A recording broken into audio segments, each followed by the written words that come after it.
stock ideas you may want to consider. Should you buy gold, silver, or another precious metal? How great or not great are Tesla's recent earnings? What does the government shutdown and this growing talk of government nationalizations in various industries mean for investors? And finally, how can you have luscious, memorable hair? Well, we'll have answers to all but one of these questions on this 5th edition of the Curia Investment Show. I'm delighted to be joined by my friends Owen Tracy of Fuller Tracy Money and Simon Erickson of Seven Investing. Guys, welcome and thanks again for joining us. Always a pleasure. James, I hope we're keeping the hair question in there. Maybe we can go without Tesla, but I hope that last one gets addressed. I and a lot of other guys would pay a lot of money to have an actual answer. Well, hair transplant is one answer. And apparently you go to Turkey for that because it's a lot cheaper than anywhere else. My son has this beautiful, luscious hair. And I'm like, dude, we're going to go to Turkey. You're going to come back with a little less hair. I'm coming back with a little more hair. Just haven't gotten the tickets yet. Let me start. I've got this two-part. It's the second time I've done this kick of sharing random tidbits here to start the show. And I'm just trying to find my random tidbit on the share screen. Okay, so this is with markets at or near all-time highs. This is a stat from a couple of years ago from JP Morgan. It's probably a little hard to break down, especially if you're listening or you're watching on a phone. But basically, there's a chart that two charts, but the main chart here shows on the right shows the difference in green at investing at all-time highs and in like black or dark gray investing at any day. And this is since 1988, right? 1988. So, investing at all-time highs is actually not that bad. It actually beats investing any day, according to this, in the S&P 500. That surprised me, frankly. I am not saying go out and invest a ton of money in the S&P 500 at all-time highs because you're going to get the same result. Okay, from 1988 until somewhat recently, we've had a pretty good market, and I think this would be quite different if the market were going to go on a prolonged down period. But at least it's something positive. So that's my random share. All right, first story of the day. Little bit mean intro, but gold and precious metals, not just for right-wing doomsayers anymore. These investments, and I say that with a self-effacing joke, because as someone who comes from a traditional investing background, who lived through 2008, 2009 crisis when people said, oh my gosh, the U.S. is printing so much money. Printing money doesn't have, spending money doesn't have. I mean, what else is new, right? The dollar's going to crash. Dollar's going to crash. You got to buy gold. And there were these guys in gold, 50,000 an ounce, gold, 100,000 an ounce. It never happened. But gold has risen recently to $3,500 an ounce, which is pretty darn high. Important that gold has risen when treasuries are also yielding a lot. In other words, foreigners don't want U.S. treasuries so much anymore. Foreign banks, central banks now have more gold than they have U.S. treasuries. So this time actually is different. Maybe those doomsayers were not as incorrect as at least the traditional crowd thought they were. So, Owen, I'm picking on gold itself right now. You got gold, which has, I guess, less of a traditional use outside of an investment than silver and others. But why don't you, as I bring up a gold chart, maybe give a little bit more nuanced story, because I gave the kind of the Fred Flintstone super simple, biased version of how a non-gold investor sees this. You speak very eloquently about this. You write very eloquently. So I'd love your thoughts. Well, I guess the first thing is that you definitely demonstrate that you're not acquainted with gold, because the price is over 4,000, not 3,500. Oh, it is. Okay, yeah, I demonstrated that very quickly, didn't I? So there's that. Right? So we've had a little bit of a shakeout in gold. Now, I think that we're getting a lot of hyperbole around the talk about gold. It's been a beautiful trend for the last nearly 3 years. And this is not a time to be overly bullish, overly bearish, because every now and again you get a range and you get a little bit of a blow off, and then you get some consolidation. And what we're seeing right now is some of that consolidation.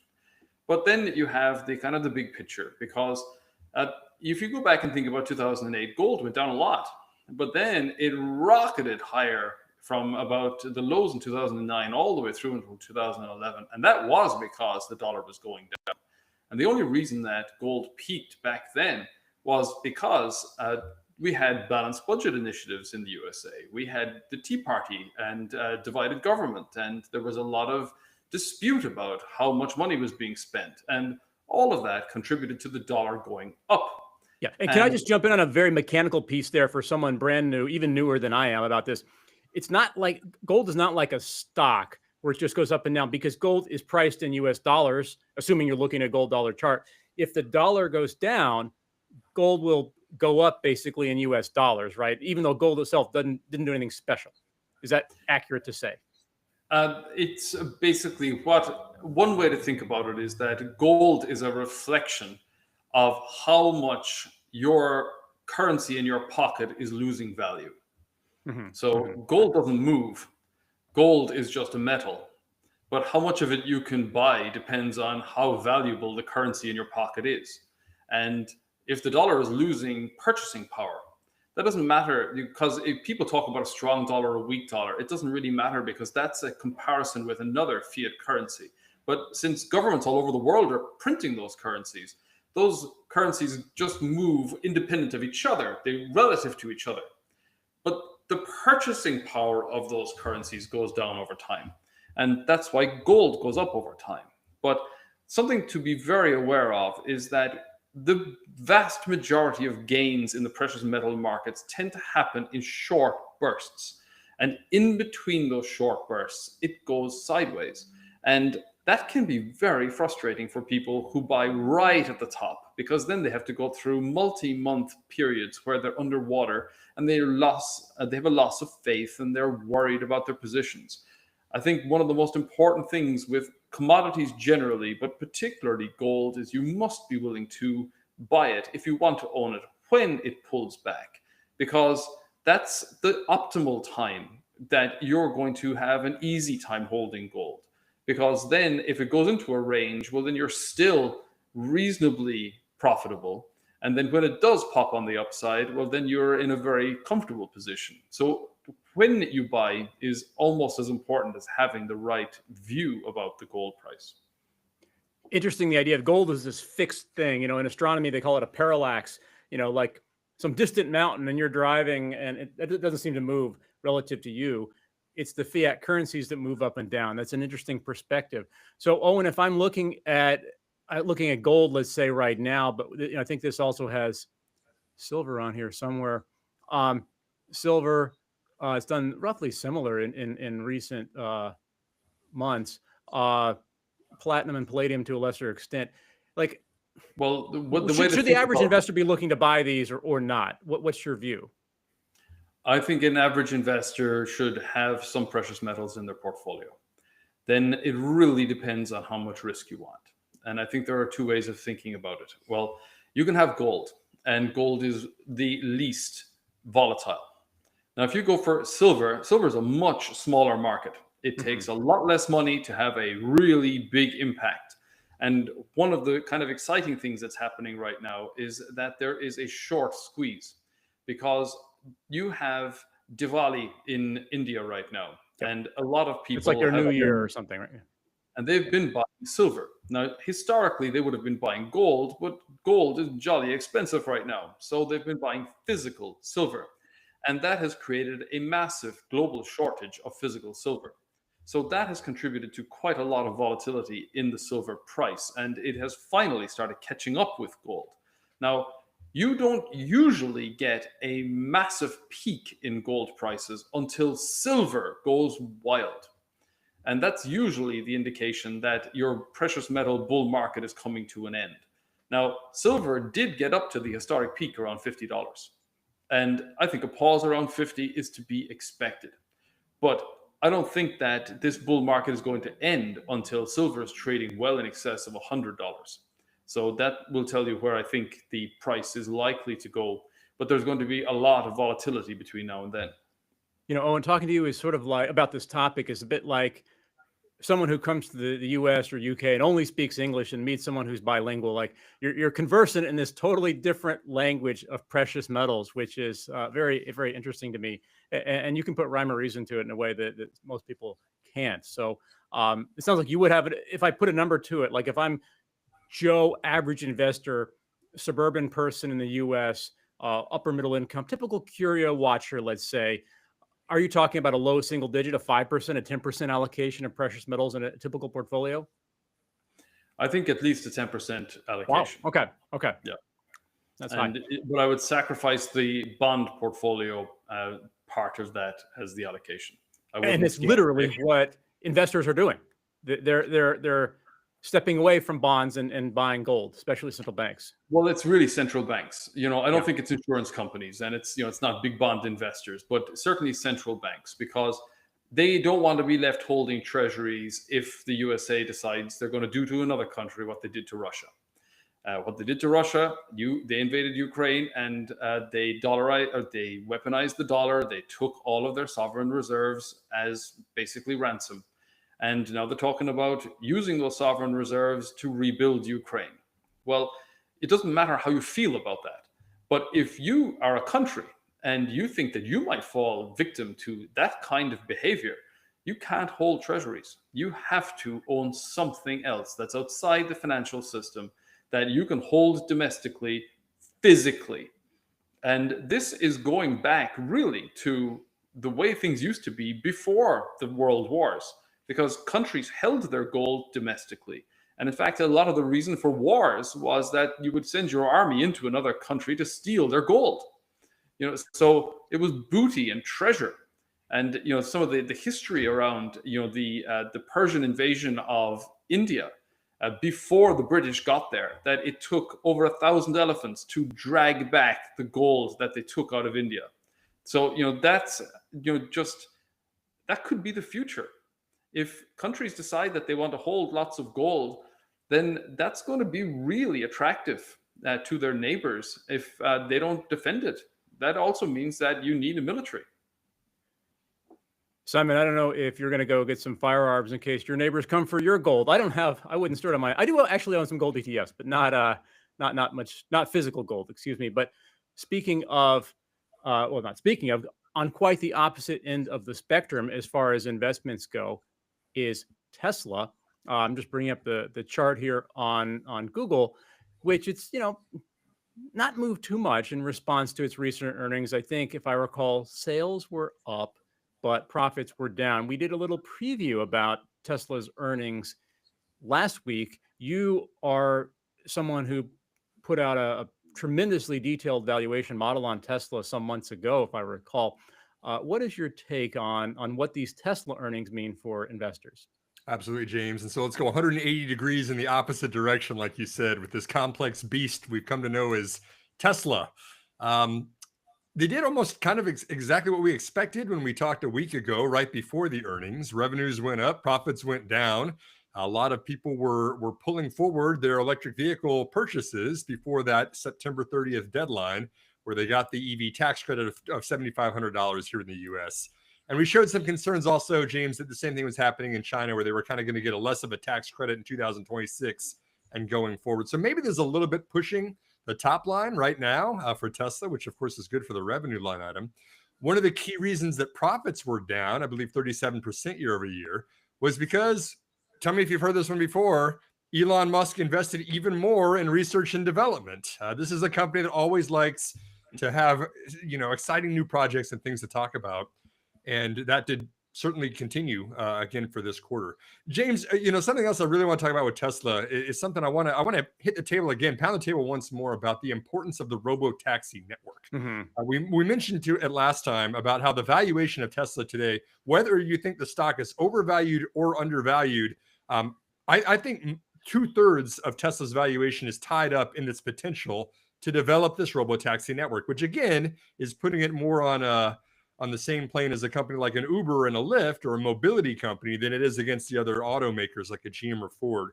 And we got some updates on this. This is something I'm watching really closely as an investor, James, because the first time that Elon even mentioned the Robotaxi network was in April of 2019.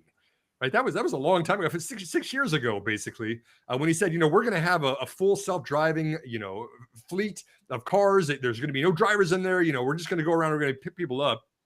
And here we are, even 6 years later, and really full self-driving is even only available in 5 cities in the United States. And even in those cities where Tesla has a robotaxi network, it still has a human driver with their hands basically ready to take the wheel at any time. And Elon has promised, no, by the end of the year, it's going to be different. We're going to have full self-driving. You're going to have the same thing like you're getting used to with Waymo, where just you in the car. But Tesla, the punchline on here is that I think this is another case of over-promising and under-delivering. They just haven't gotten there. And this is growing kind of locally at a metro level rather than a national level like we all expected it to be, at least when it was announced 6 years ago. How much of the valuation of Tesla, you mentioned maybe 2/3 or 60% might be the robo-taxis. Let me ask you more abstractly, how much of it is Elon Musk? Meaning, he's got a great track record. He's a genius. He's tremendously talented at what he's doing, but people are increasingly worried about him, whether it's his ketamine use, his bizarre behavior, his 16 kids. I don't know how many kids he's got, but he's got a big family. Or maybe he's not even a family. He's got a lot going on. And so, I think he talked a lot about his $1 trillion pay package on the call. Some people even thought he hijacked the call to talk about that. If Elon, and maybe this is a question that can't be answered, but I'm wondering if Elon goes off the rails further, what is that the biggest risk to Tesla? Is it under delivering, or is it Elon blowing up? It's a complex question, James. It's not one that has an easy yes or no answer. I do think that Elon has unfortunately brought some brand damage to Tesla during the last few years. We've seen that in the declining sales in Europe, which is a direct result of his political involvement that didn't really ring true with his buyer base, especially in a lot of those countries over there. On the other hand, do you remember, Tesla's share price, I wrote just yesterday, was started yesterday's trading day at $420, $420. Do you remember that number? It was the same price. Yeah. It was the same price that 7 years ago Elon offered to bring the company private for. So you would immediately at the face value say, oh, it's the same price that we were at 7 years. Tesla hasn't gone anywhere in 7 years, right? But that's overlooking the detail that Tesla went through a 5-for-1 stock split and then also a 3-for-1 stock split, meaning essentially in the last 15 years, this is a stock that's gone up 15x from the price Elon was willing to take it private, which is a premium to the price of the time. I still think Elon is a key part of the investing thesis, just because he thinks long term. He's a little quirky. He's got his things that we kind of raise eyebrows about, but is he the right leader for the company that Tesla is? Keeping in mind, Tesla has been labeled as just a car company. It's just a company that was never going to succeed. You almost never want to bet against Elon, and he's defied gravity many times over the last decade. If he steps down or does one of his 7,000 other projects he's got on the side, I don't think Tesla is doomed, but I'm certainly less excited about holding on to it for the next decade or more.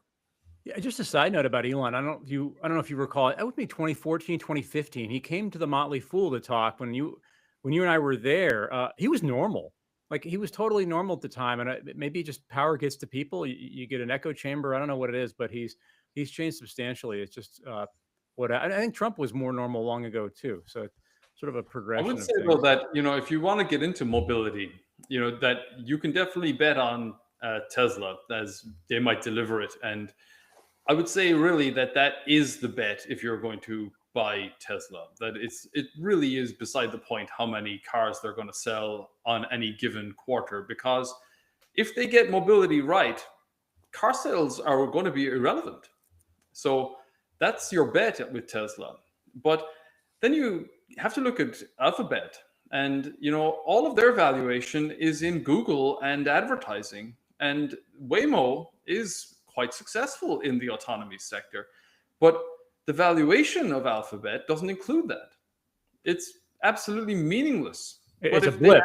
Yeah, but if they deliver on autonomy, then that's going to become a major part of their revenue. So you have two sort of plays. I would say that Tesla really is the kind of the high beta play, and then Alphabet is more the kind of more the conservative play.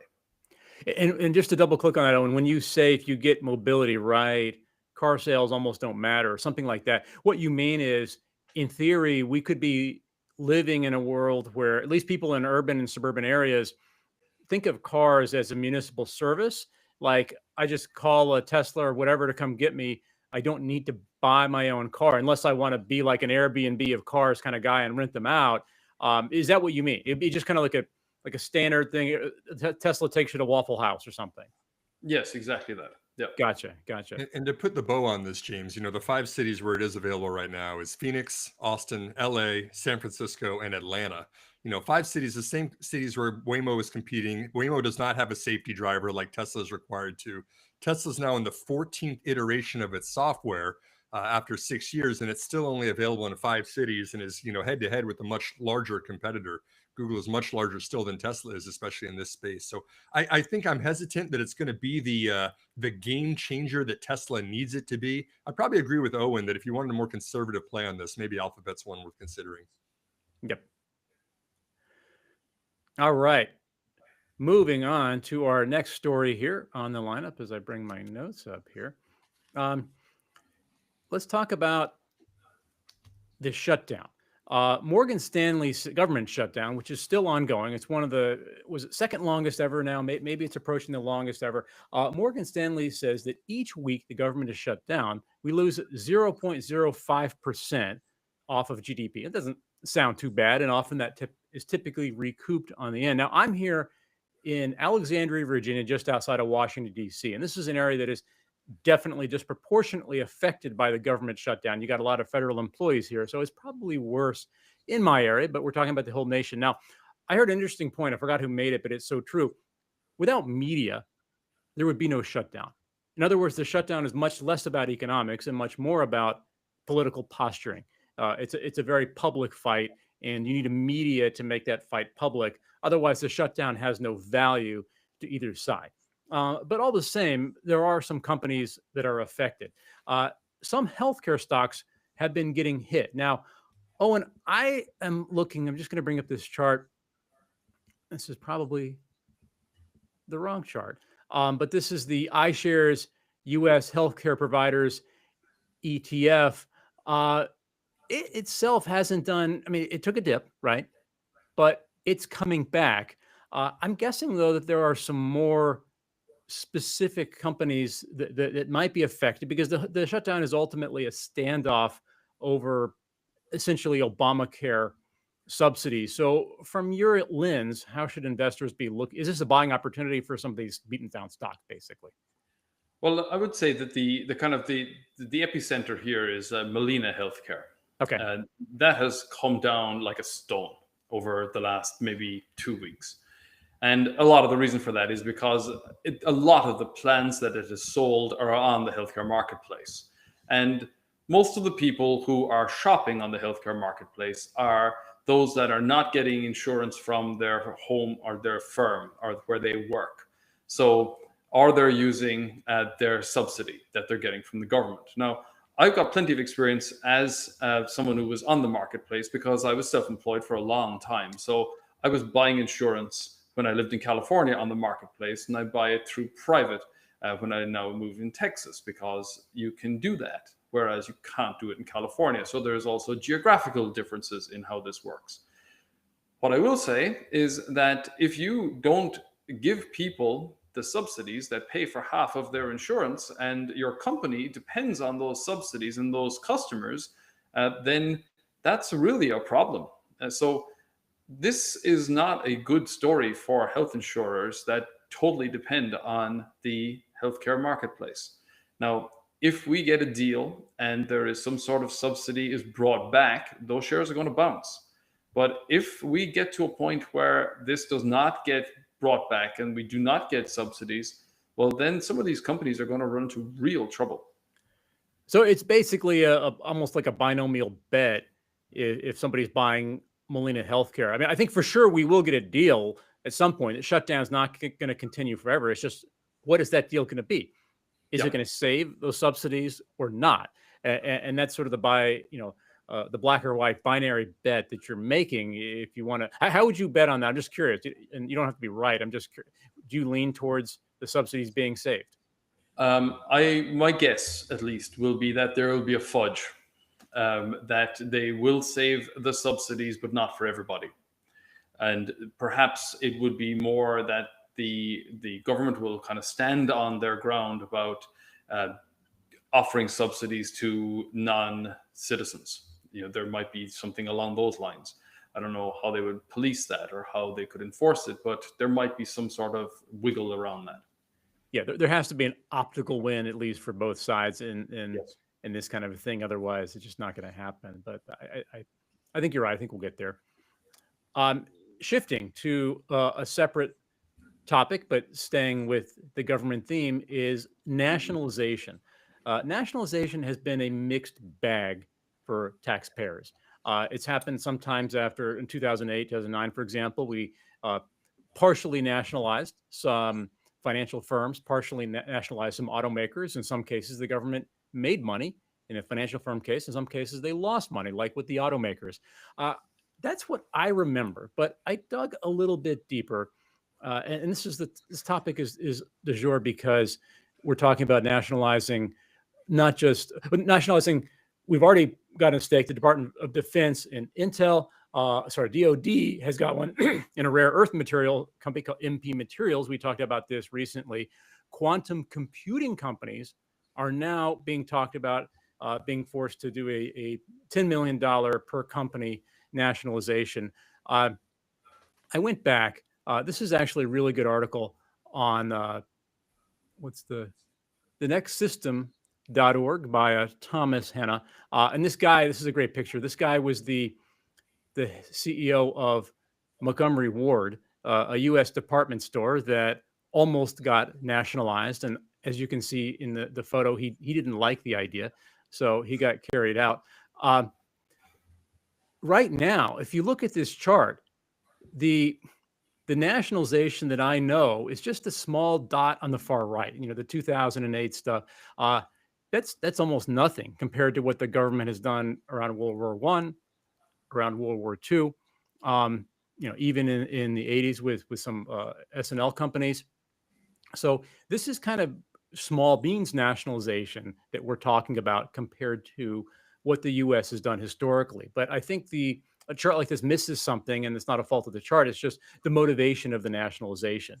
You could have nationalization in an emergency bailout sense, like with the automakers, crap, we don't want to lose the industry, or a too big to fail sense with the financial firms, or a war sense, like, man, we just have to juice this wartime effort. We're not quite dealing with any of those right now. It's maybe a little bit of a Cold War of technology in the sense of we don't want to get caught with our pants down in a semiconductor sense or in a quantum computing sense. And so we're talking about taking increasing stakes in those companies. Here is where my knowledge, though, runs aground. So I'm going to turn to my colleague Simon, who knows a whole lot more about quantum computing than I do. Simon, I was reading, though, that some of these quantum computing, these computers, they solve problems 13,000 times faster than a traditional computer. And as someone who got his Google account hacked lately, and I never even type in my Google password. I don't know how they got it. It scares me to think of the power of these things. Is nationalization going to bring significantly better developments or safety in some of these tech areas, in your view? I think you nailed it on all of the reasons that nationalizations happened in the past, James. The motivations were typically in industry or companies were distressed and the government didn't want them to fail, so they got involved with the banks, with the automakers, with the airlines, whatever it was. And that shifted in recent years as we have more strategic technologies that are really important for the United States to be in control of, especially as you mentioned, it's kind of an arms race right now, specifically against China. And that's why you've seen the government take a 10% stake in Intel, because it wanted to have domestic supply of the really important computer chips that were going into airline, fighter jets, or things that were strategically very imperative and important. You're seeing the same thing with quantum computing right now. It's not just a faster computer. These have the potential to break encryption, which is the passwords and the protections of everything in your bank accounts and all the secrets that are out there on the internet that you don't want other bad actors getting into. I mean, quantum computing can break that. It's already broken cryptocurrencies in several instances. So the government's very interested in having some control over this. James, we can talk about this story in a lot of ways, but I think as an investor, we should see that a lot of this is the government meddling in things that are distracting for the companies that are trying to run their businesses in the industries that they're competing. And I give the example of Intel because it's recently on everyone's mind. The government previously had given part of the CHIPS Act grant of about $10 billion to Intel to develop its domestic capabilities, to build fabs in Ohio and in New Mexico and Arizona. And they said, here's a grant. This is something you don't have to pay back to us. We just want you to go out there and build on American soils and have some things tied to it. And they came back, in the most recent administration and say, actually, I think that really instead of giving you those funds, we're going to ask for about a 10% ownership stake in Intel to do that. Intel, who wanted the $10 billion, agreed. And then within a matter of weeks, Trump is out there on social media calling for Intel's CEO to immediately resign because of his ties to China. 1 week later, about 8 days later, James, he comes back out and posts again, had a great meeting with Lip Bhutan, the Intel CEO. He's a fantastic human being and quote unquote, his success and rise is an incredible story. And he endorsed him. So you have to do your diligence if you're going to call for a company's CEO to step down. Furthermore, Intel now has to go and explain, because the government is a 10% owner, what it's doing and why it chose the CEO that it just, things like this are distracting to a company's board of directors and its executive management team. And I think you're going to see more of that, whether it's Intel ownership stake directly, whether you see the government imposing royalties on AMD and NVIDIA for anything that it sells to China, whether you're seeing it taking an equity stake in quantum computing companies like IonQ, who are developing very strategically interesting computing resources out there, and D-Wave Quantum and others too. This is going to be challenging for investors that are that are invested in the companies that are having now the government as a partial owner with them. I'm glad you said it like that. It's a double-edged sword. It's possible to take a crude perspective and say, especially with a president like Donald Trump, if a company gets partially nationalized, nothing bad is going to happen to that company.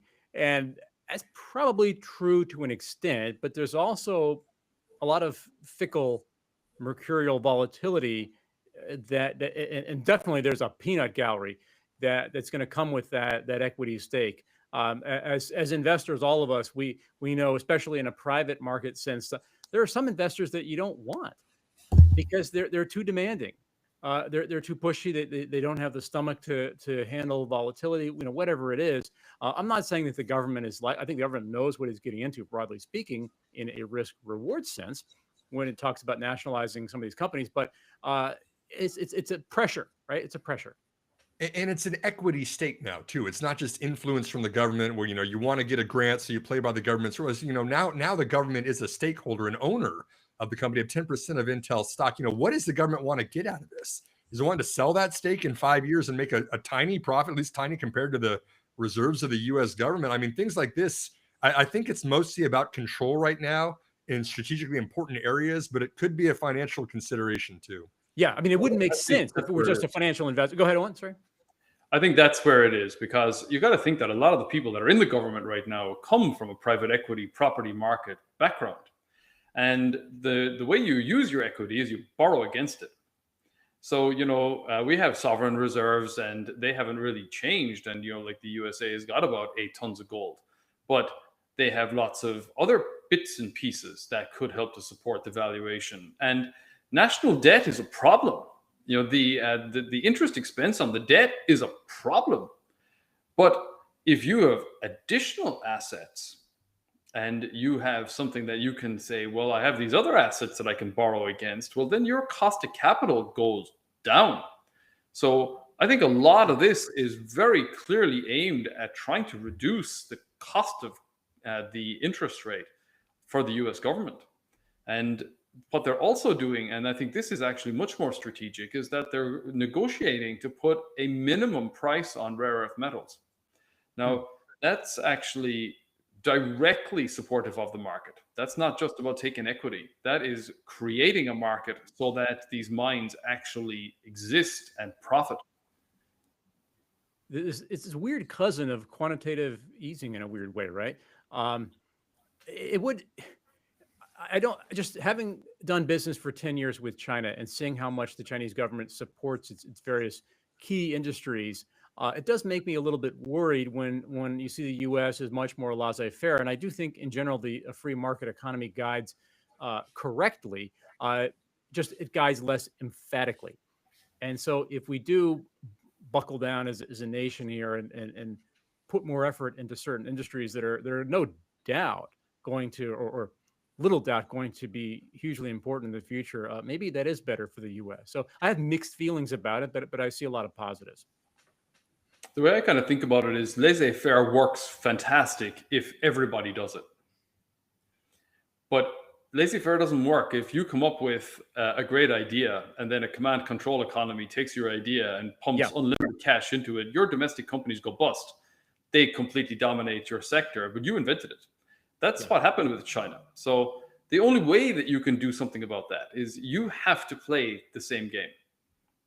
Yeah. One final note, quantum computing is in the first inning of a very, very long battle that is going to cost hundreds of billions, if not trillions of dollars to build an entirely new supply chain.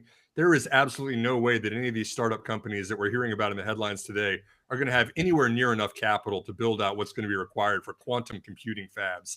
Even if there's some depreciated equipment from the Intels of the world, that have got lines that are in fabs that can be used for something like that, we're basically building from the ground up. There's going to be a huge capital requirement for quantum to get running out there.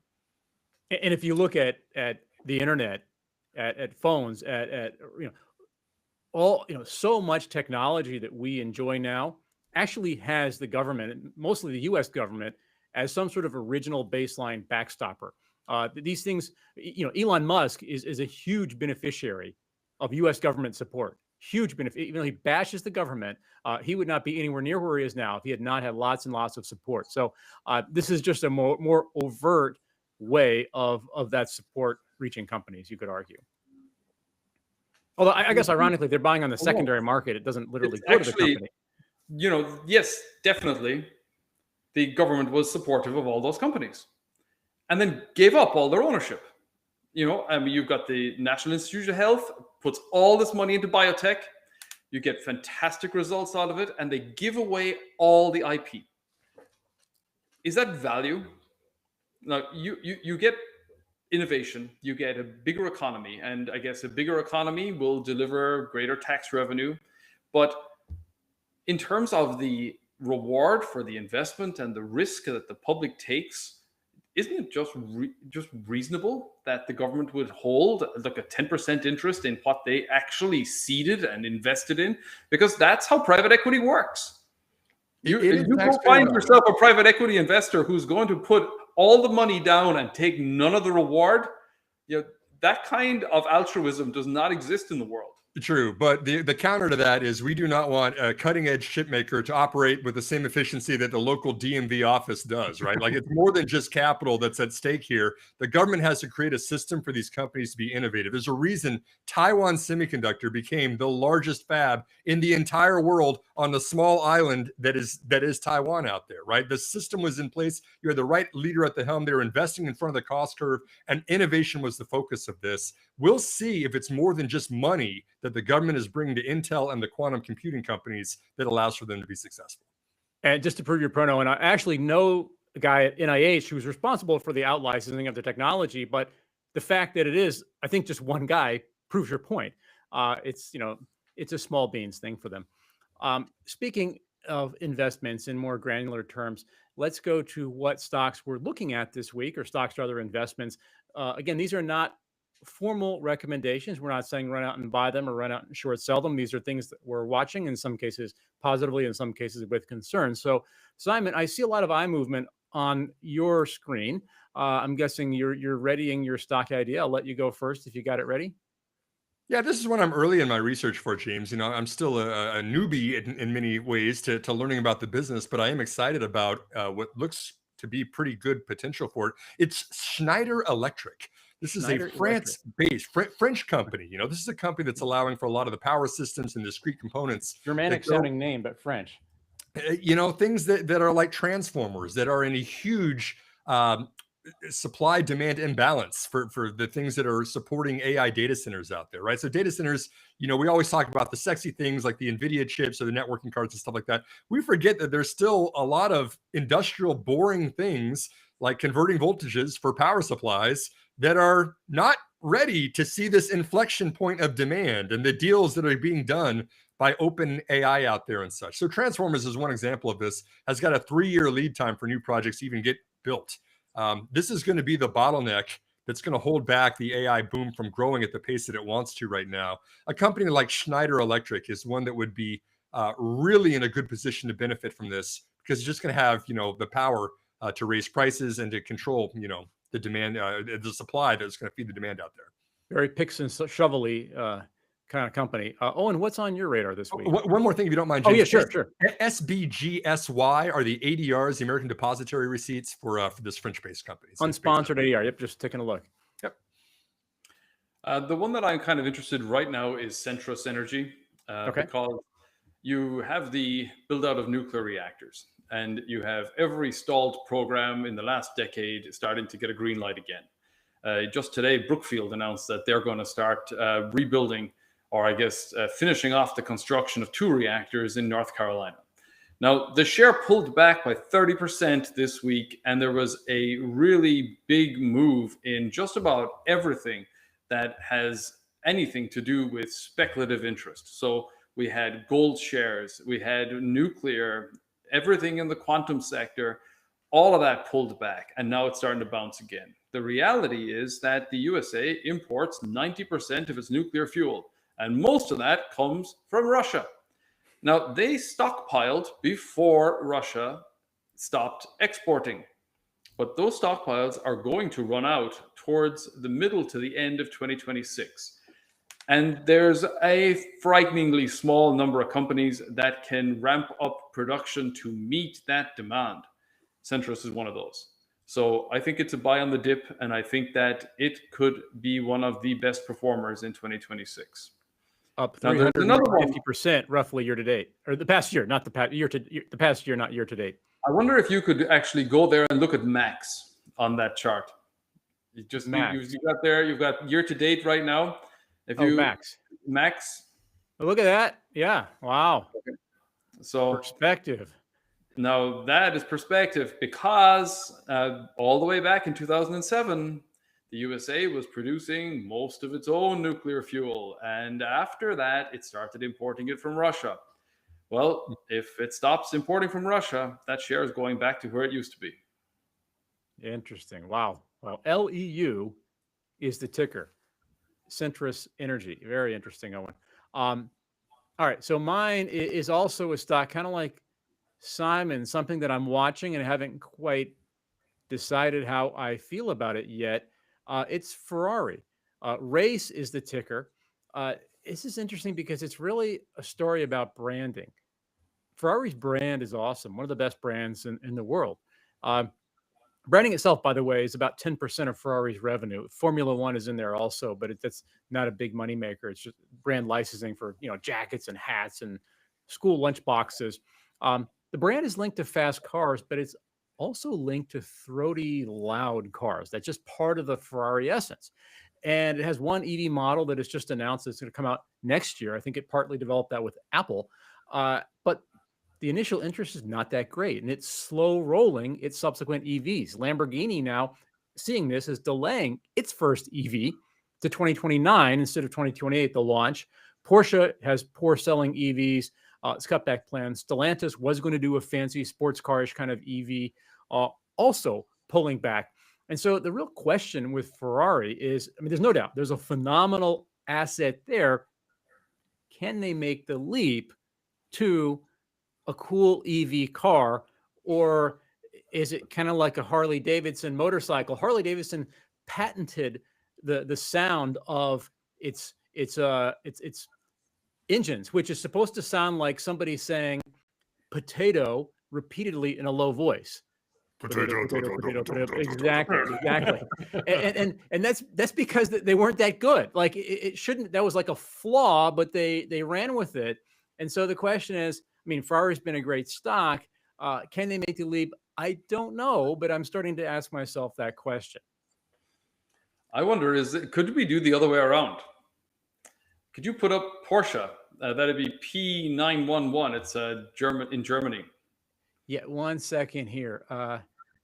Because what's interesting is they took a $1 billion write-down today on their EVs, which has really been disastrous.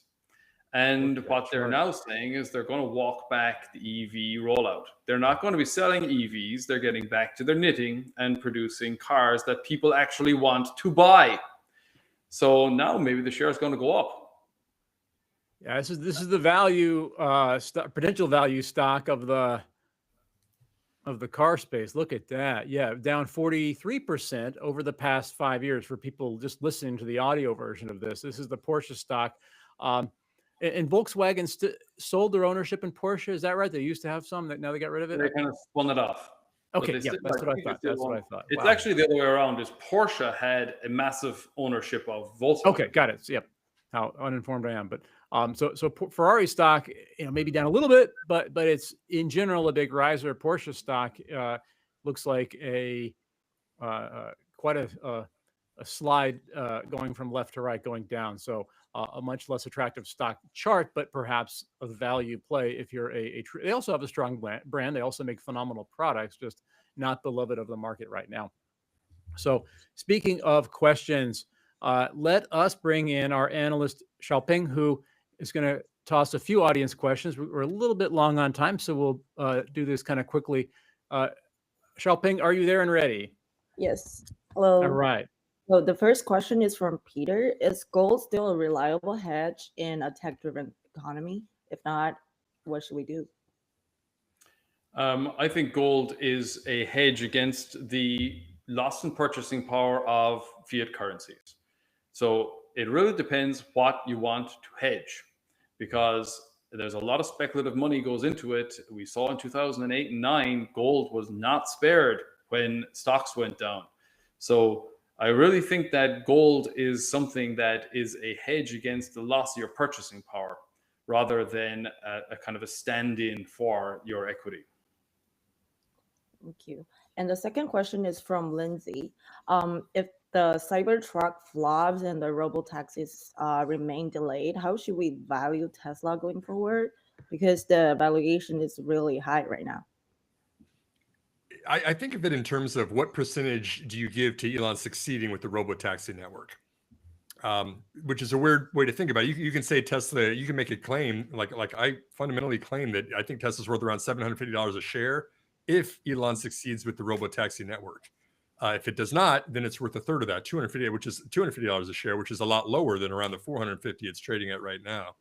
There's so much uncertainty. We can't tell for sure how this is going to go. We know that it's delayed. We know that Elon has a history of over-promising and under-delivering, which is the opposite of what you're supposed to do. But I think that it's pretty clear to me the the Cybertruck was a bust. It's not selling even a fifth of what they expected it to right now. Tesla remains challenged with its vehicle sales in both China and in Europe. All eyes are on it succeeding on this Robotaxi network. Would you drive a Cybertruck, Simon? Sorry, what was it? Would you drive a Cybertruck? They have them all over the place down here in Texas. I have not been in one yet. No. Would I drive one? Yeah. I would drive one. But yeah, but would you pay for one? I mean, this is F-150 country, man. Driving one is not the issue. Right? Will you pay $100,000 for one? Yeah, they're $80,000 too. And the other thing is, like, even if you get the volume that you have to get the price point down. You can't sell a truck that's all electric, at least for truck buyers, for $80,000. They are impressive, right? Remember, Elon boasted that the Cybertruck towing a Porsche could beat a Porsche, and it wasn't quite true. It wasn't quite true, but it was like pretty close. So, I give them credit for that. Like, they are a pretty amazing machine. But this is when an engineer tries to do marketing and it doesn't work. That's not how you market to the guys that are buying the trucks today. You gotta see those videos from the 1980s where you've got the Cybertruck towing that big engine and saying, "Wow, this is the biggest engine," and then You have a Ford F-150 from the 1980s towing a 747 airliner. And it's like, that does not ring true. So I'm not buying an EV that costs me 80 grand because I can buy a Cayenne, a Porsche Cayenne for the same price where there is reliability. It's going to do exactly what it says on the tin. And that kind of surety just means that why would I buy that Cybertruck? It's just if Elon wants to sell more of them down here in Texas, where you and I are, Owen, he needs to hire somebody that's wearing a cowboy hat and the Cybertruck is dirty and messy in the background. There's country music playing in the commercial. Maybe that'll help him sell a little bit better in our state. Sure. Okay, the third question is from Lily. The U.S. government equity stakes in AI and chip companies, how might such deals affect the long-term investment for leading AI and chip companies? Do they signal government support or do they set a limit profit margin and introduce political risks? Yeah, they do. And I think, again, this is a distraction to the company that would otherwise be focusing on the commercial business side of it. Now with kind of dealing with the government and how far does it want to go with it? With the Intel example perfectly, are you actually asking the CEO to step down now because they have a clash with President Trump? Or, is the U.S. now going to implement a 10% royalty on anything you sell to China because there's kind of political ties to it? I mean, you didn't have to worry about stuff like that before. But now if you have an ownership stake from a large and powerful shareholder like the U.S. government, yes, you certainly do. I do think it's a distraction. So if you're one of the companies, if you're a CEO, Simon, you'd rather not have that money. Is that what you're saying? Yeah, no, I would not want to take. I mean, like a lot of companies actually didn't want to take government funds, for the bailouts in years past. And I think that's the same thing is true this year. It's more than money. You've got a lot of baggage that's coming with you. You could make one tweet unknowingly that Trump doesn't like, and then some bad thing happens to you, for example. 100%. Yeah. I would take. I'm going to take the over on that. I would take the government's money depending on what sector I'm in. If I'm trying to develop a new quantum computer and I need, funding from somewhere, the imprimatur of, okay, we like this company and we think this is a good bet. So definitely you can put your money here, that you've got the support of the government. That works if you're a shareholder. Now, if you're in management, that's just one more thing you have to worry about. But if you're a shareholder in those businesses, I think they're going to do fine as long as the government is a minor partner. If it's a 10% holding, if they're a silent partner. But if they want 10 and then they want 15 and then they want 20 and maybe they want 30% and they're going to say, well, we'll give you an extra couple of billion and we're going to want more equity, that's when it starts to become a problem. If they're more silent and they just say, right, we're going to keep you going, we're going to speak well about you, we're going to ensure that you get government contracts, because it's a semi-nationalization or a semi-private kind of relationship, that's very positive for shareholders. It's a complex question, right? I mean, like it's almost impossible for most companies to spend the money it costs to build a fab for making chips, right? It's $80 billion right now. There's only been a handful of companies that can do that. And so what do? You go to who's got the deep enough pockets? Well, the American taxpayer can fund a lot of those things. And that's the appeal for a company like Intel. But again, this is a double-edged sword. I mean, it wasn't that many years ago that Wolfspeed, who was really this up-and-comer in silicon carbide, which was going to be the miracle material that was going to power EVs because it had better power density than traditional silicon could. Government went out and promised it, $2 billion as a grant to go out and build its newest fabs that it wanted to do in North Carolina. The rug got pulled out from under them. The deal never ended up happening. They never got the funding. And now the company just declared bankruptcy less than 2 years later.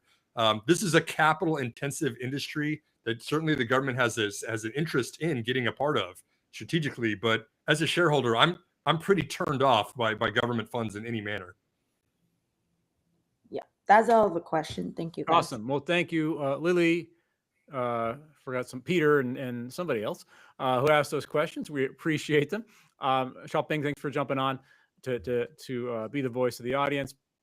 Owen Tracy, Simon Erickson, thanks as always for joining us on these live streams. And thanks to you guys for watching us at home. And by the way, if you like it, please subscribe, please comment.